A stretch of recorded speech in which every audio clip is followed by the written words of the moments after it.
আত্মমনোবল সে হারিয়ে ফেলবে। যারে কাকে ঋণ দিলাম, যাকে ঋণ দিলাম কত কাছের মানুষ ছিল, কত বিশ্বস্ত লোক ছিল, এত বিশ্বস্ত লোকের ঋণ দেওয়ার পরও যদি শান্তি না পাই, দেখবেন সে আর সহজে কাউকে ঋণ দেওয়ার ব্যাপারে উৎসাহিত হন। এখানে আমি সামাজিক অবক্ষয়ের দুইটা কথা বলবো, খুব মনোযোগ দিয়ে শুনেন।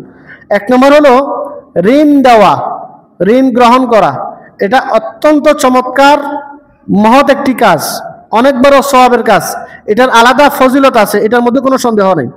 কিন্তু এখানে সমস্যা দুইটা। বলেন কয়টা সমস্যা? মানে ঋণ দেওয়া ঋণ নেওয়ার মধ্যে দুইটা বর্তমান সমাজে আমরা সমস্যাটা দেখতে পাই।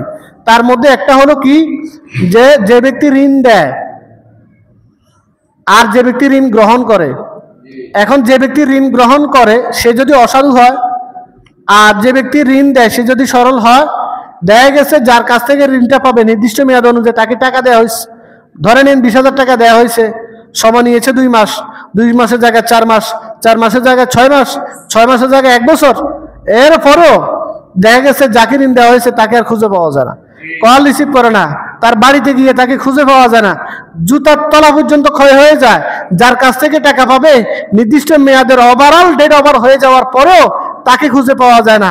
বলেন পরবর্তী ধাপে ওই লোকটা কি, ওই ব্যক্তিকে কি আর কখনো কি ঋণ দিবে? সে আত্মমনোবল সে হারিয়ে ফেলবে।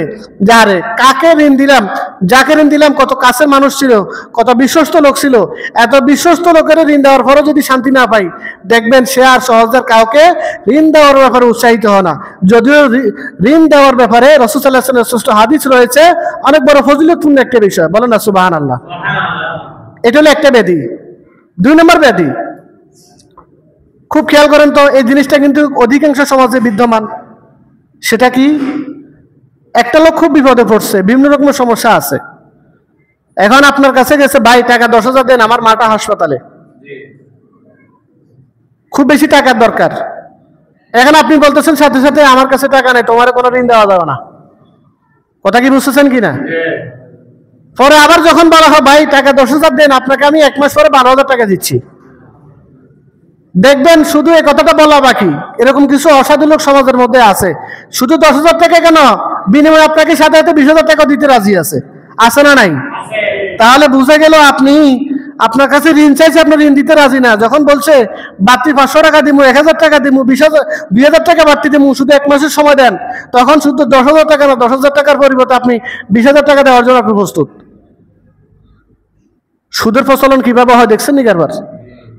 তাহলে বলেন একটা মানুষ নিরুপায় হয়ে কই যাবে? আপনি যখন সুদের মানদণ্ডে দিয়ে দিয়েছেন, লোকটা বিভিন্ন জায়গায় ঘুরে ফিরে সে অসহায়ত্ব অনুভব করতেছে, আর কোনো কুল কিনারা পাচ্ছে না, শেষ পর্যন্ত সে আপনার কাছ থেকে সুদের মানদণ্ডে ঋণটা পর্যন্ত নিতে বাধ্য হচ্ছে। হচ্ছে কি হচ্ছে না?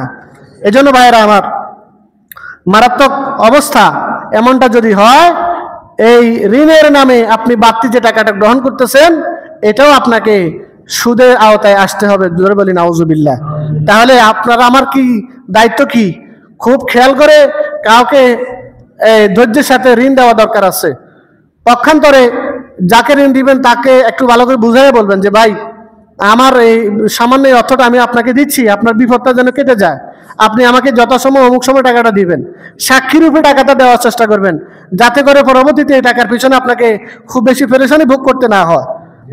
আর আপনি যার কাছ থেকে ঋণ নিচ্ছেন, আপনার ব্যাকআপ দেওয়ার মতো সে মন মানসিকতা থাকতে হবে যে আমি একটা লোকের কাছ থেকে যে 50,000 টাকা নিচ্ছি, 3 মাসের কথা বলে, আদৌ কি আমি সেই 3 মাসের পরে সে টাকাটা দিতে পারবো কিনা, আপনার সে প্ল্যান আছে কিনা, আপনার ব্যাকআপ দেওয়ার মতো সে পরিস্থিতি, সে পরিকল্পনা আপনার আছে কিনা, সেটা আপনাকে আগে নিজেকে নিজে একটু ভাবতে হবে। দরকার আছে না নাই? কারণ পরিস্থিতি এমন হয় যে আপনি পরিকল্পনা নাই, কিছু নাই, একবার মন চাইছে এক লোকের কাছ থেকে 30,000 টাকা নিছেন, আবার মন চাইছে এক লোকের কাছ থেকে 1 লক্ষ টাকা নিছেন। যখন যেখানে পাচ্ছেন সেখানে শুধু বিশ্বস্তার নাগালের ভিতরে থাইকে শুধু টাকা নিছেন, পরবর্তীতে এত বেশি অবিশ্বস্ততার মধ্যে আপনি পড়ে গেছেন যে এখন আপনি নিরুপায় হয়ে অধিকাংশ মানুষের বিশ্বস্ততার নাগালের বাহিরে আপনি চলে গেছেন। ফলাফল কি দাঁড়াইলো? যে ব্যক্তি আপনাকে ঋণ দিয়ে যে বিশ্বস্ততা অর্জন করতে চাইছিল, আপনি তার সাথে বিশ্বাসঘাতকতার কারণে ওই লোকটা আগামীতে বাকি আর 10 জনকে উপকার করে না। আছে না এরকম? তাহলে বোঝা গেল এই সমস্ত ক্ষেত্রে মারাত্মকভাবে সুদের লেনদেনটা হয়। এটার জন্য আপনি আমি দায়ী। এটার জন্য কি দায়ী? আপনি আমি দায়ী। কারণ ঋণ দেওয়া মানে হলো একে অপরের সহযোগী হওয়া। ঋণ দেওয়া মানে কি? একে অপরের সহযোগী হওয়া। আর আমরা যদি একেবারে যদি সহযোগী না হই, আজকে হয়তো আমার অসুবিধা, কালকে হয়তো আপনারও তো অসুবিধা হতে পারে কি পারে না? কিন্তু লেনদেন যদি ক্লিয়ার থাকে, পারস্পরিক একটা আন্তরিকতা মজবুত হয়।